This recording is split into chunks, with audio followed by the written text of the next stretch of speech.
Welcome to Chat 18 of What Does Nature Mean to You? Tonight I have an old friend, Mike Thomas, who is a coach, a confidence and purpose coach, joining. And he's the person that got me first onto Instagram Live. I was far too chicken to do it for myself. And he very kindly conversed with me on his channel, and it helped me feel a little bit more comfortable. And now suddenly I'm doing Instagram Lives almost every night with some amazing people.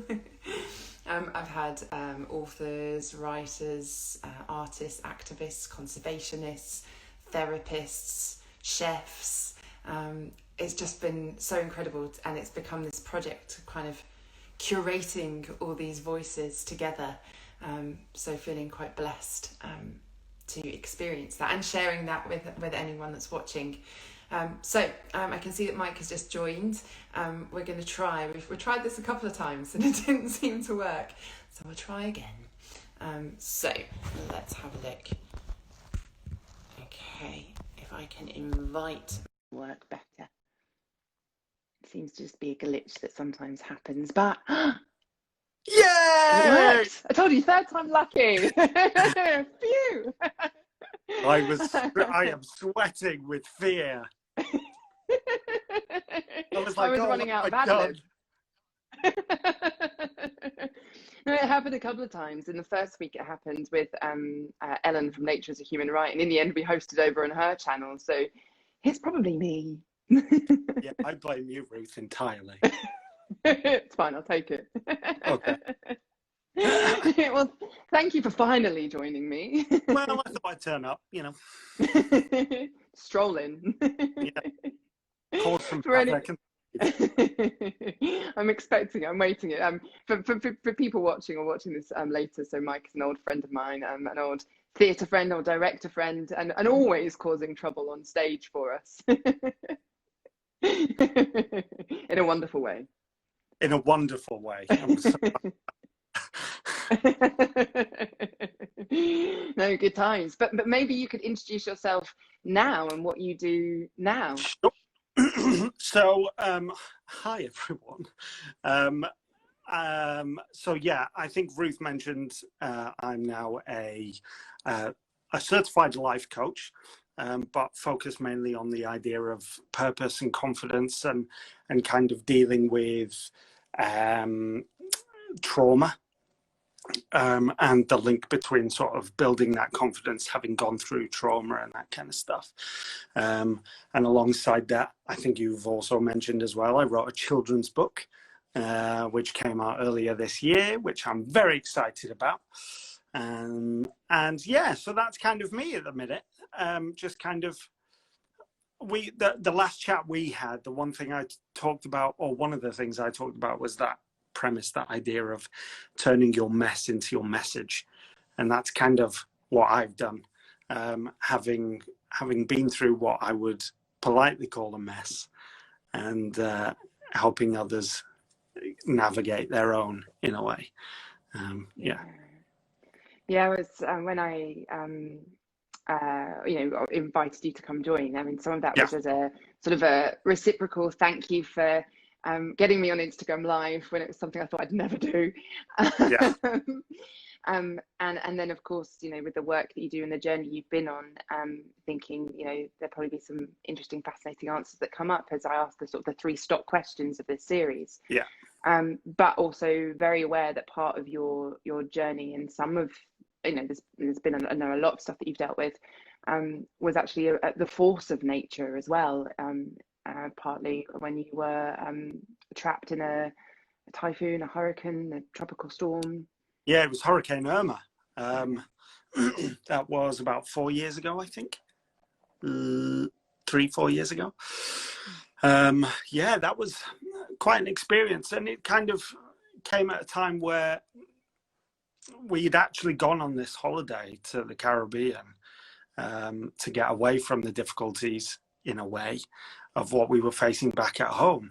And then ironically got put in this kind of life or death situation, whereby we were with our 2-year-old daughter at the time, having to barricade the doors and and sleep in bathtubs and mattress up the windows and all that kind of stuff. So it was kind of significant in a way that it was resembling the stuff that we didn't want to face, or the stuff that we didn't want to deal with, being put in a situation where we were going, okay, instead of running from it, this is kind of an analogy of your life, so let's deal with it. And from there, kind of learned to respect it all a bit more, and to understand that there's a lack of control in external things, but one of the main things we did learn from it was the control. The only real control we have is our own way of dealing with things like that, and that was huge. I mean, ironically, we don't really talk about it that much, because we actually didn't talk about it for about a year, because it was just a bit of an odd situation. You know, there was an unspoken thing probably between me and my wife, that we knew that we had to stay calm, but also there was this kind of lingering thing of going, this could be it. So let's just try and be present and be there with each other, and be there with Millie, our daughter, and kind of allow whatever's going to happen. And that then has kind of come into our everyday life. Having not spoken about it for a year, we went back to it and spoke about it and acknowledged what it is that I'm saying now, and kind of,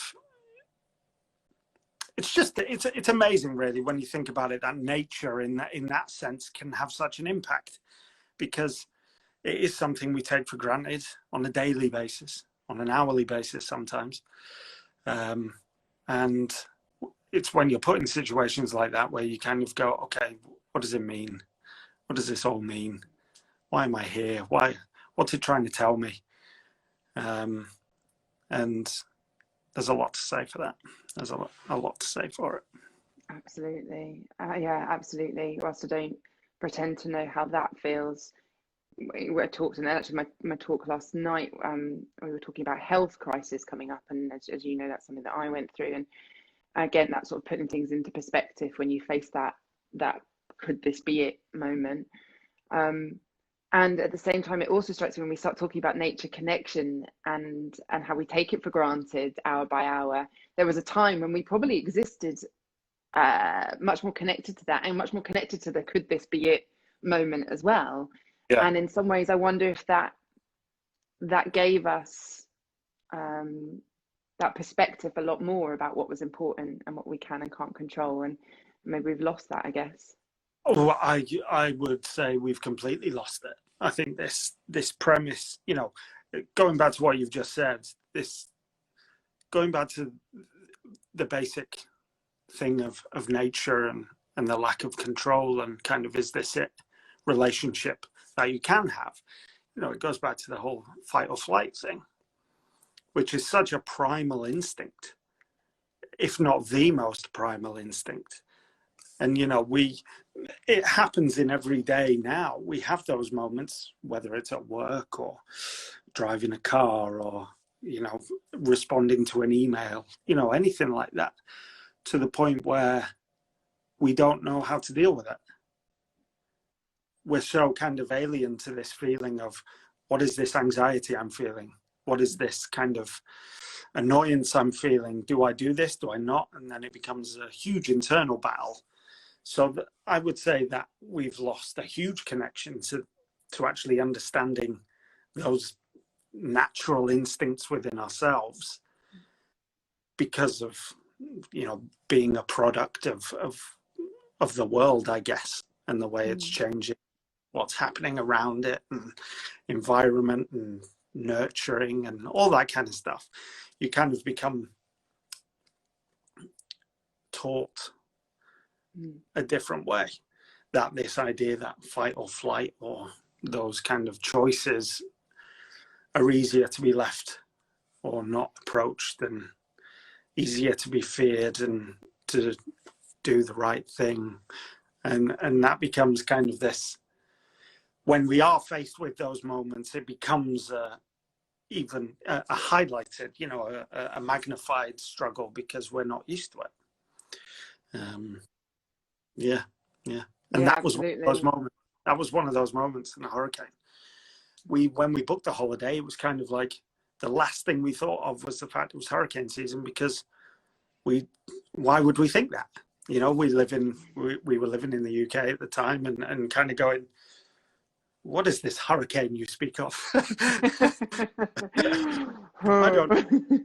We're going to the Caribbean, we're going to the beach, it'll be fine.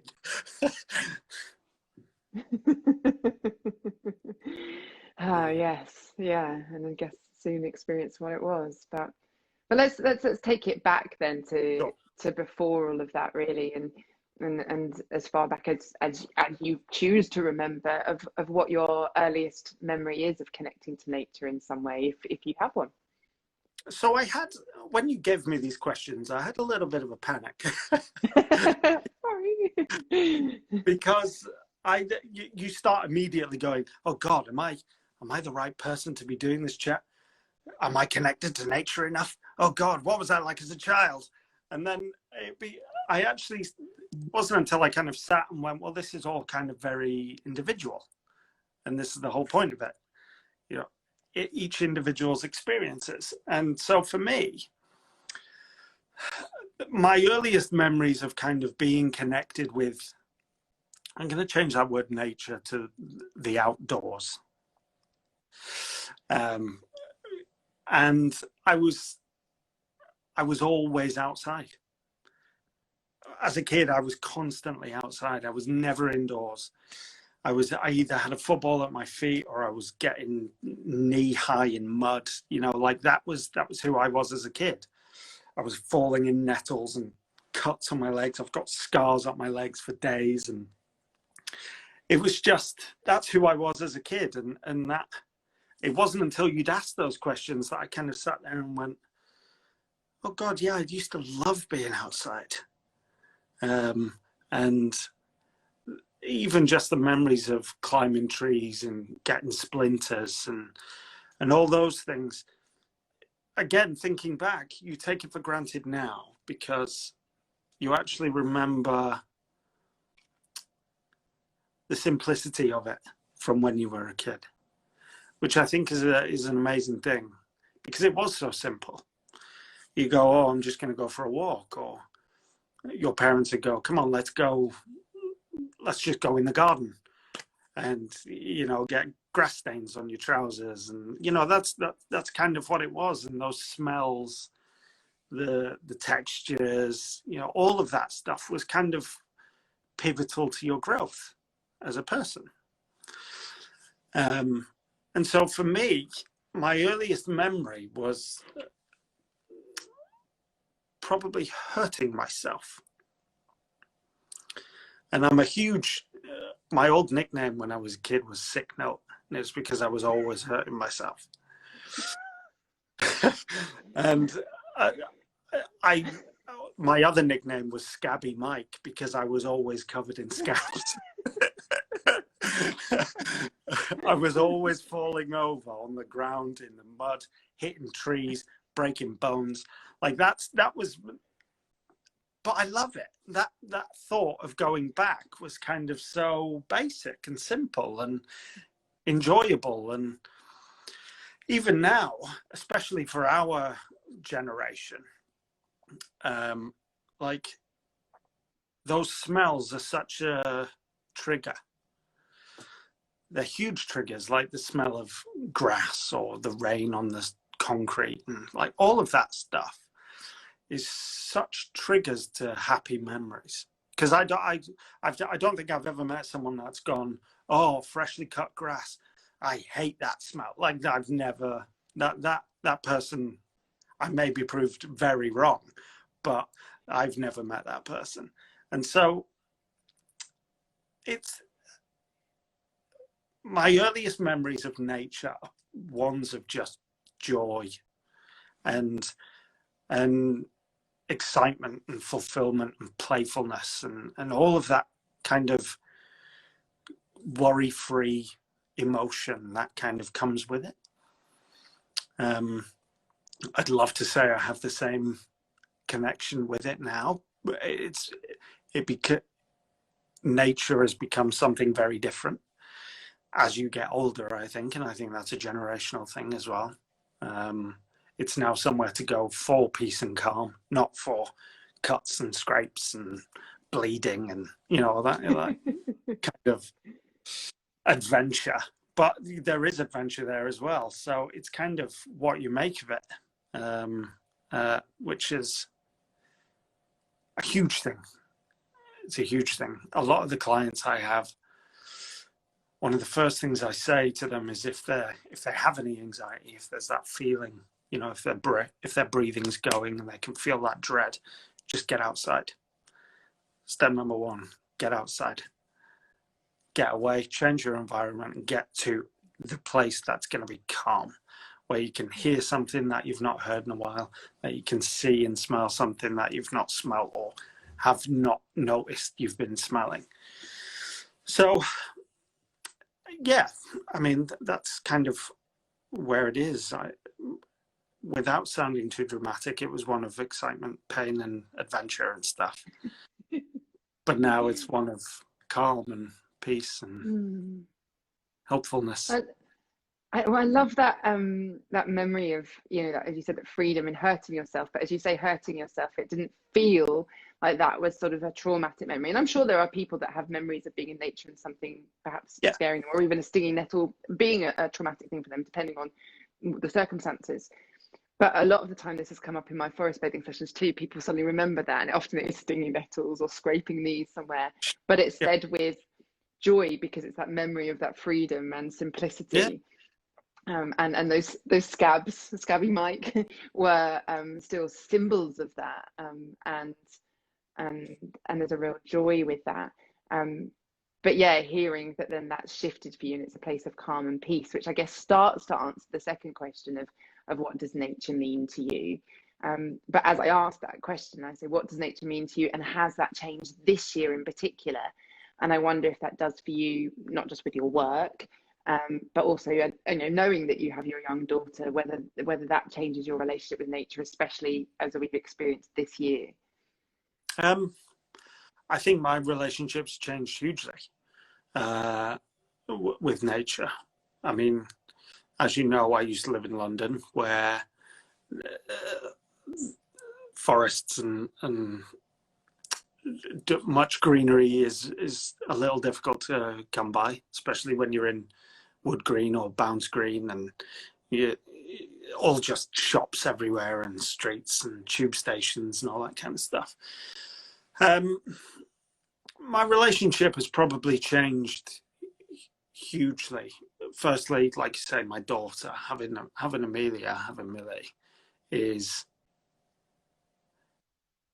made me enjoy it more. That kind of seeing those environments through her eyes actually brings back those moments of wonder that you had when you were a kid.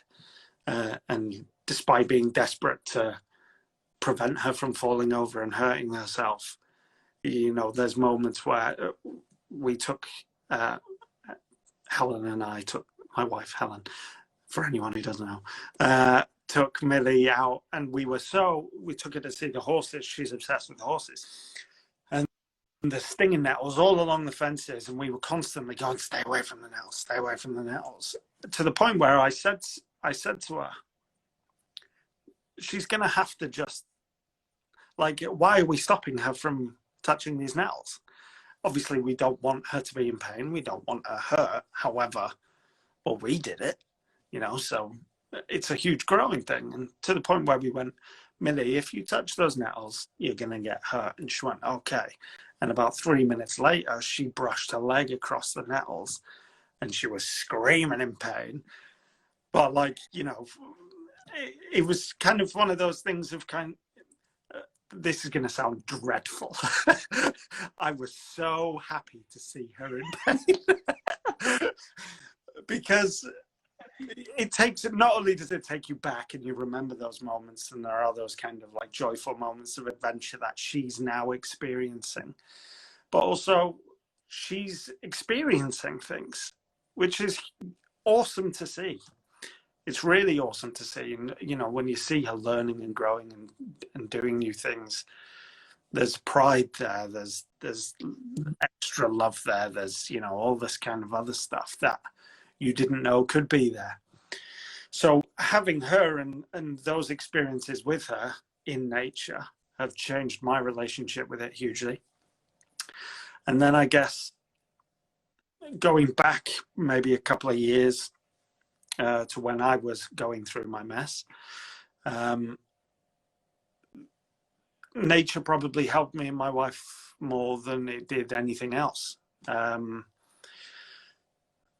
Purely because, and you know, I'm sure everybody's used this word, but that grounding effect that it can have, and the impact it has on mental health, being everyone can get so caught up and blown away by everything that's going on in the world, especially this year, that grounding is actually, you know, I am, when I speak to my clients, I talk about the idea that happens, you know, when they're kind of getting caught up in the balloons and they're flying around, and imagine that, but like nobody's laughing.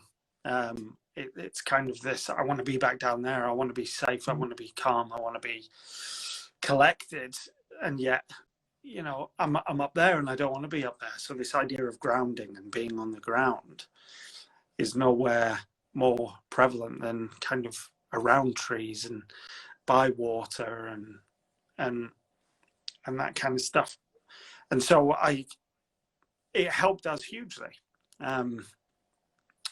And, you know, there's this preconception that people who go up and hug trees are tree huggers, or, you know, field trees or what have you. You know, if you'd spoken to me 6 years ago, 5-6 years ago, I'd gone, look at that loony touching the tree in the corner. But now it's like, it's a necessity when you go somewhere. And especially if you need to be there, one of the first things you do is go, okay, I'm here, I'm present, I'm here with these things, I'm not here with the other stuff that I'm trying to ground myself away from.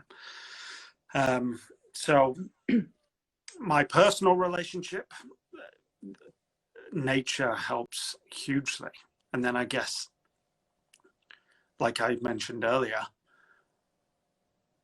just getting outside, those oxygen levels, that clarity that it can bring, being around trees who are actively, you know, they're actively playing around with oxygen.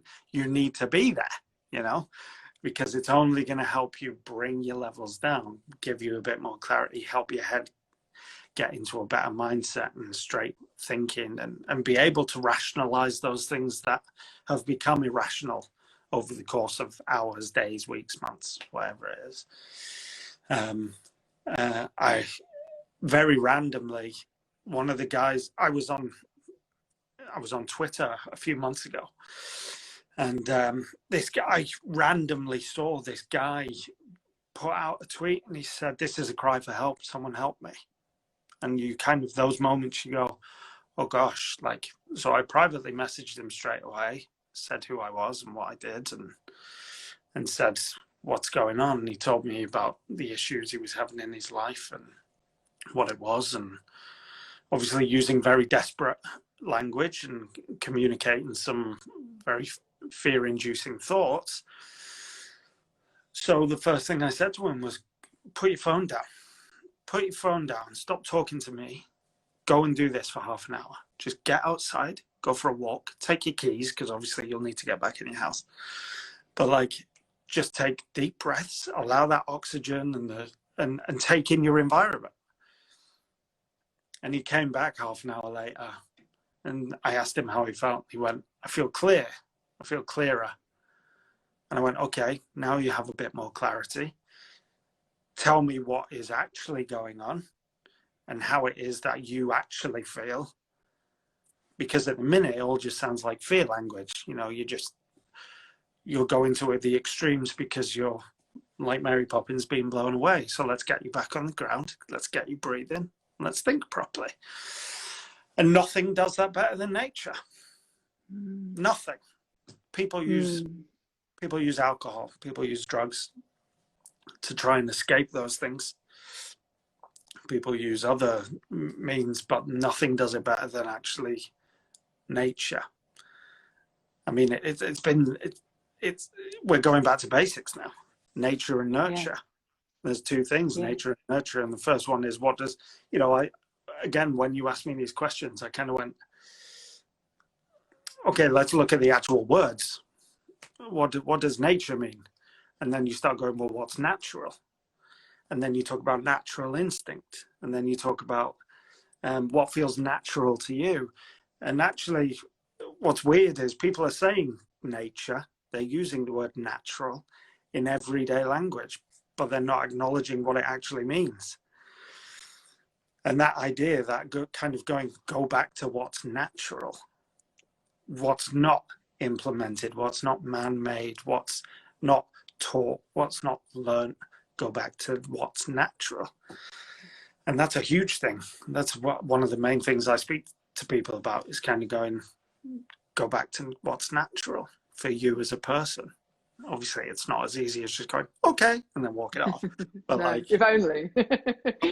but there's something that I find myself sometimes saying is about us coming back to being human again, or being our human animal selves again. You know, our natural environment actually was out there, even if that doesn't feel like it now. And that's where this animal body operates best, as it regulates its nervous system and regulates how everything works. So then our mind kind of works more calmly, making the decisions and flight or fight when's appropriate, as opposed to the stressful emails that are constant.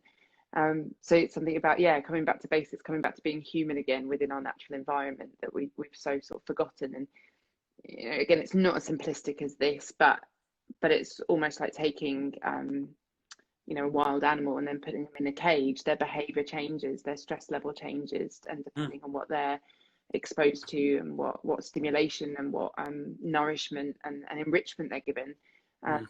And again, you can even see, I think there were experiments with rats, of putting them in two different cages. Again, not a fan of experimenting on animals by any means, but it's a fascinating science research that I won't quote accurately anyway, because my brain just doesn't work that way, but about rats being in a simple cage with no enrichment, no activities to make them happy. So then they were much more likely to have either destructive behaviors or addictive behaviors, versus the rats that had all the different, you know, enrichment and puzzles and games and different food and brain stimulation, and then their behavior and their choices and they weren't prone to addictive behaviors.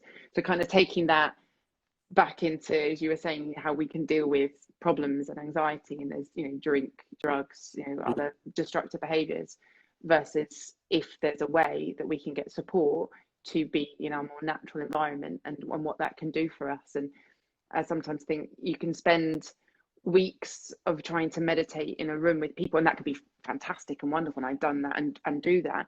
Or you can spend, you know, a half-hour walk in nature, and sometimes that half-hour walk in nature, I think, can do just as much as the sitting in the room and trying to meditate. Again, it's still individual to some extent, I know, but and what support you have. But I completely agree, and I think one of the other going on from that issue of trying to, people are inherently anxious and judgmental of their own abilities and what they can and can't do. And so that premise of kind of sitting sometimes and with 10 other people in a room, obviously not at the minute, but like that idea of sitting there, you become aware of others.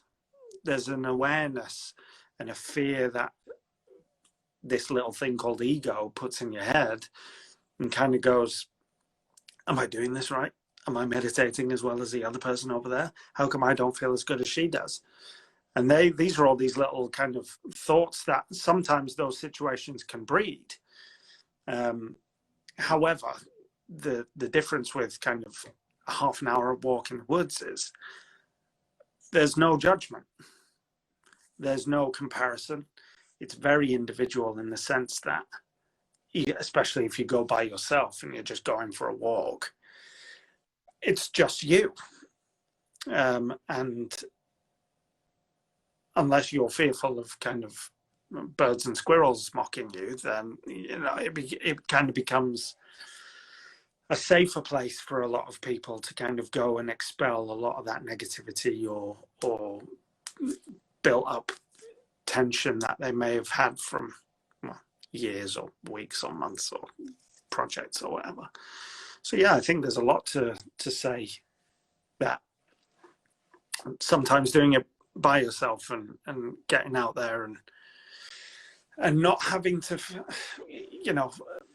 meditation sometimes. I meditate. So this isn't a knock of meditation at all. You can come away sometimes going, I didn't get as much from that, or I'm uncomfortable sitting here, or I can't get that, or I can't find the right way I was yesterday, or whatever. But the simplicity of going out for a walk or just immersing yourself in something a bit more natural is exactly that. It's simple because that stuff's already there for you.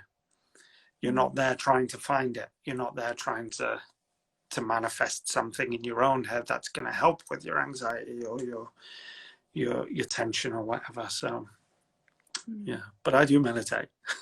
Yeah. Oh yeah. Yeah. No, me too. Absolutely. Yeah. I wonder then, kind of coming back before getting to the third question, of then thinking about the book that you wrote, and obviously we could talk a bit more about it. You mean this one? This book?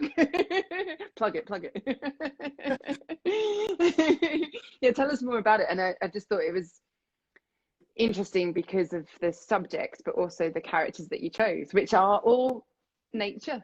They are, yeah. And I'll be completely honest. The idea of it being a slug was originally I had the title of the book before I even knew what the book was about. Which is the book. Well, I'll tell you. It's called Slugosaurus Reg, and Reg here is a slug. Hello, Reg. And I had the title before I had the idea of the book, and it was purely because I pulled into my drive one day and there was a huge slug on the drive. I mean, it was like a monster. So in my head, I called it Slugosaurus, like a dinosaur, like it was huge. So I was like, there's a Slugosaurus out. And then it kind of grew from there. And my wife, Helen, hates slugs. She has a huge phobia of slugs. So I was like, right, I'm going to bring slugs into our life every day. I didn't really. That sounds me. And then, again, looking back at kind of the premise of it all, the book itself is about a slug who is fed up with the way people think of him. Because, like my wife, I apologize, Helen, has this kind of negative opinion of them. And I don't think I've ever met anyone who's gone, oh, I love slugs, aren't they so cute? And that, so from there, it became the slug who was fed up with the way people treated him and wanted to change people's opinions of him.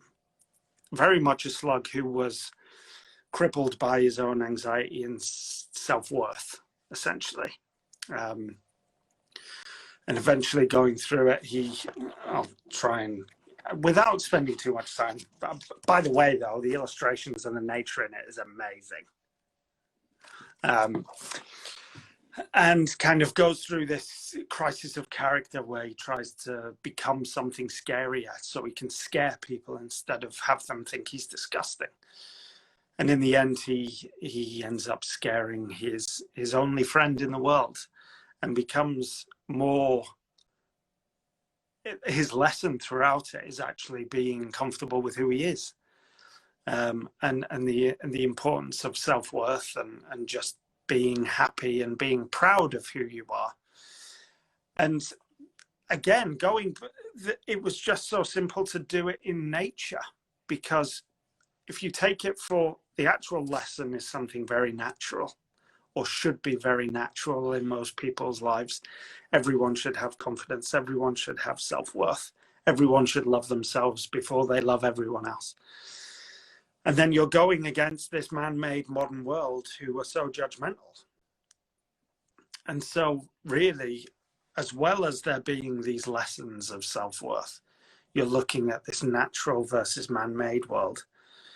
This premise that this natural person, slug, had become so obsessed with what is a man-made thing of self-security and image issues and all that kind of stuff. It's just so prevalent. And, you know, this is something I could talk about for hours and hours, but I know we don't have, is that kids these days don't have that connection with nature, or they don't have that confidence, because in my opinion, a lot of people may disagree, it's very much based on this technological world, on social media and all that kind of stuff, where it's implementing the right image, the right body shape, the right mentality, the right amount of money that you should have, the right home you should have. All of it is like, this is what you should be as a person, instead of actually going, well, who do I want to be? And that's kind of where the book comes from. Yeah. I love it. I love it. Well, and even on a very sort of surface level of just, you know, promoting slugs and little insects who are, you know, little creatures sometimes get a bad rep, and actually they're probably all just as important. Absolutely. Reggie's best friend in this, let me point it out, is woodlouse. Yeah. Called Doug. Doug the woodlouse. Yeah. And I'll say this because it's very, very prevalent, but nothing to do with nature. This guy makes an appearance too.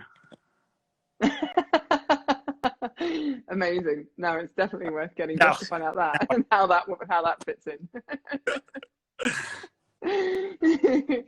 Well, then, to kind of summarize all that we've talked about, really, big one. What advice would you give people, and with, you know, regards to connecting to nature and what they can do for themselves or for nature? The advice I'd give, which I've spoken about in this, is get outside, and put your phones down.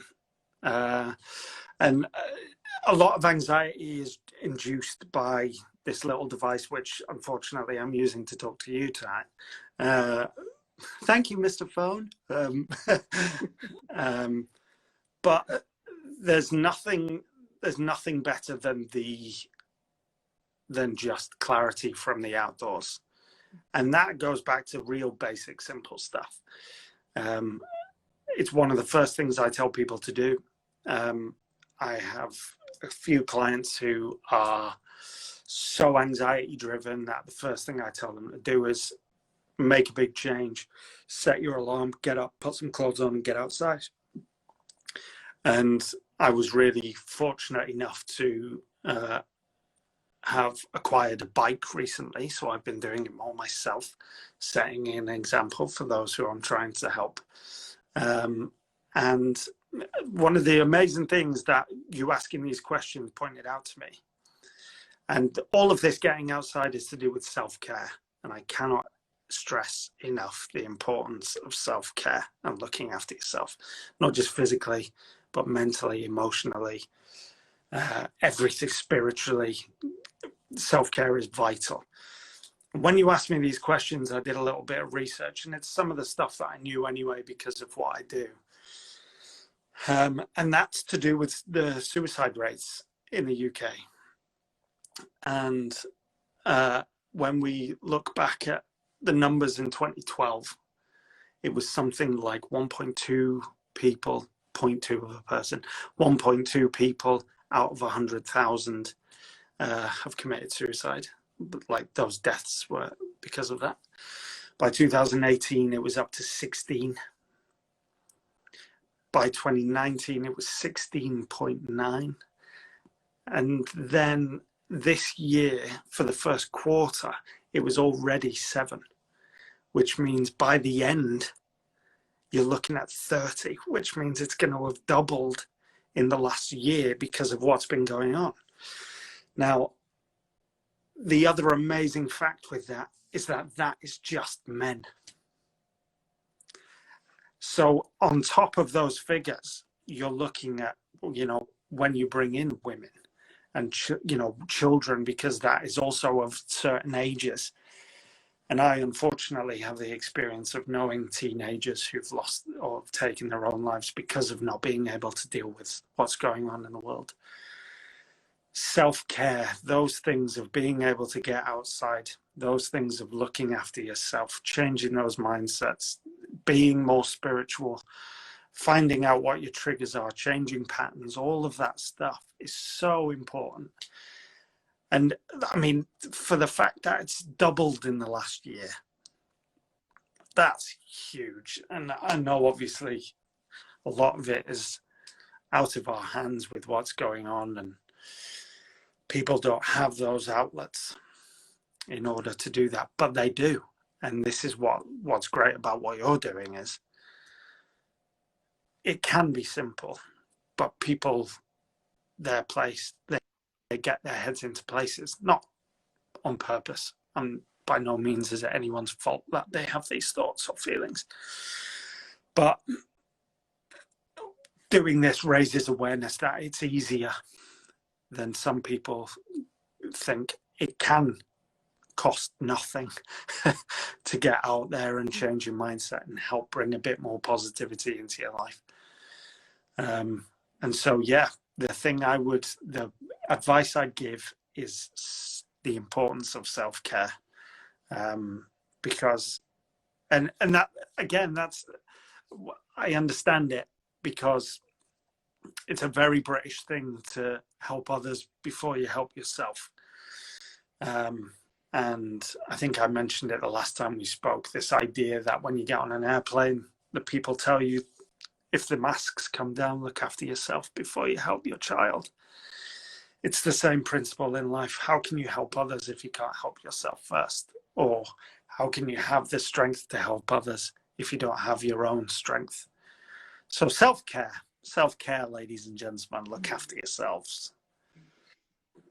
Lovely. Yeah, absolutely. Thank you so much, Mike, for sharing all of that. And I know you said right at the beginning you had that moment of thinking, oh, maybe I'm not connected to nature, and you're absolutely right. Every single individual person's story and sharing is equally as valid and interesting and inspiring.